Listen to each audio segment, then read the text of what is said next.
Hey everybody, this is Jeff coming to you from Good News Gathering with another edition of the Good News. A number of good things have been happening here this week. For example, last night was the annual Boo Fest in Uptown Hillsboro. G&G had a booth at the old firehouse and passed out thousands of pieces of candy and popcorn bags with the G&G logo on it. Many thanks go out to Mary Gross, Olivia, Ovid, and Austin for making this happen. Great job, guys. Second, tomorrow morning, Saturday, October 31st, is our annual Fall Clean at the Ministry Center from 9 a.m. to noon. Come for whatever amount of time that works with your schedule and help us spruce up the Ministry Center as we head into the fall. Then tomorrow night is Trick or Treat Night from 5 to 7 p.m. in Hillsboro. Cheryl and I want to invite all the G&G kids to stop by our home and show us your costumes. We'd love to see you all dressed up. Parents, we have enough candy to keep your kids sugared up for some time, so please come, or otherwise I'll probably weigh 400 pounds by Thanksgiving.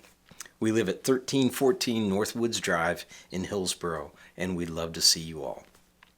Finally, we've been asked by our ministry partner, the Southern Ohio Pregnancy Center, to help do some interior work on their new addition. We'll have more details about this project in the next few days, but if you're a handy kind of person, please let me know. We're going to set aside a Saturday in November to knock this project out. We're very proud of our partnership with Southern Ohio Pregnancy Center. They do tremendous work helping those in crisis pregnancy situations and providing abstinence education in our schools.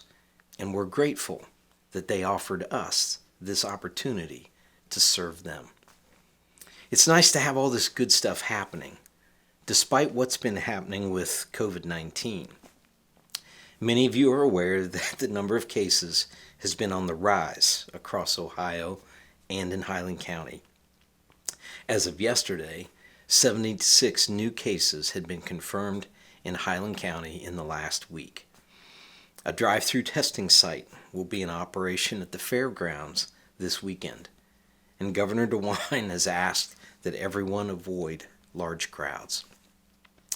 Because of the current situation with the virus, we've made the decision to postpone Routes 16 to a later date.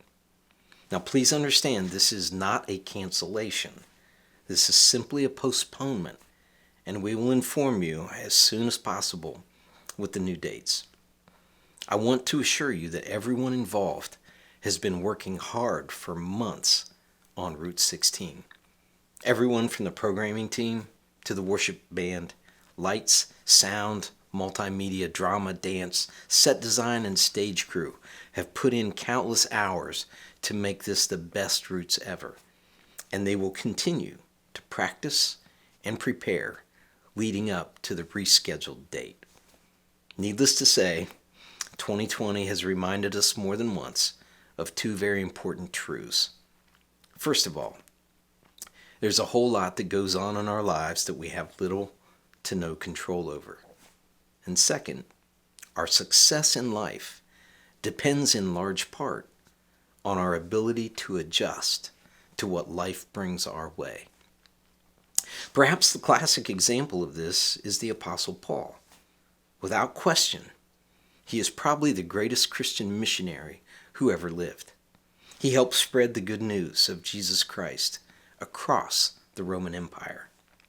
Reading the book of Acts, you get the sense that Paul was a man in motion, living out God's call on his life to spread the good news to the non-Jewish world. And then in Acts 21, he's arrested in Jerusalem. And suddenly, his ability to move about, to travel from city to city, planting churches, comes to a screeching halt. For 2 years, he was held in prison in the city of Caesarea, about 50 miles north of Jerusalem. At the end of those 2 years, he was sent to Rome under guard for trial. Many scholars believe that he was held in Rome in some form of house arrest. Now, can you imagine how hard this must have been on Paul? He was a missionary at heart. To be held in custody, unable to move about, chained to a Roman guard, unable to visit the churches he had planted, Paul wrote them letters, many of which we find in the New Testament. And in one of the letters, Paul gives us a lesson in adjusting to changing circumstances. In Philippians 1:12 through 14, Paul writes, "Now I want you to know, brothers, what has happened to me has really served to advance the gospel." What has happened to him? What's happened to him is he's been arrested, detained, imprisoned, and shipped off to Rome, where he continues to live under armed guard. And yet notice his attitude. He's not whining and complaining. He's not bitter, and he's certainly not giving up. He's not questioning God, how could you let this happen to me? No, he's looking at his changed circumstances as a different opportunity to share the good news. What has happened to me has really served to advance the gospel.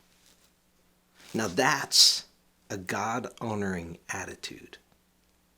And then he gives a couple of examples. He says, as a result, it has become clear throughout the whole palace guard and to everyone else that I am in chains for Christ. So what became clear? Well, it became clear to everybody that this guy is no criminal. He's a prisoner because of his belief in Jesus. And while these Romans may not have known who Jesus was, they knew it must be important to Paul. And chances are, when Paul spoke about Jesus, they at least listened. And who has this become clear to? Says the whole palace guard. Now, many scholars believe Paul is referring to the Praetorian Guard, an elite group of soldiers who protected Caesar and were housed in the royal palace. Now think about it. Paul could never have gotten this close to Caesar with the good news of Jesus Christ except in chains. For a missionary from the Middle East to get access to the royal palace is nothing short of miraculous.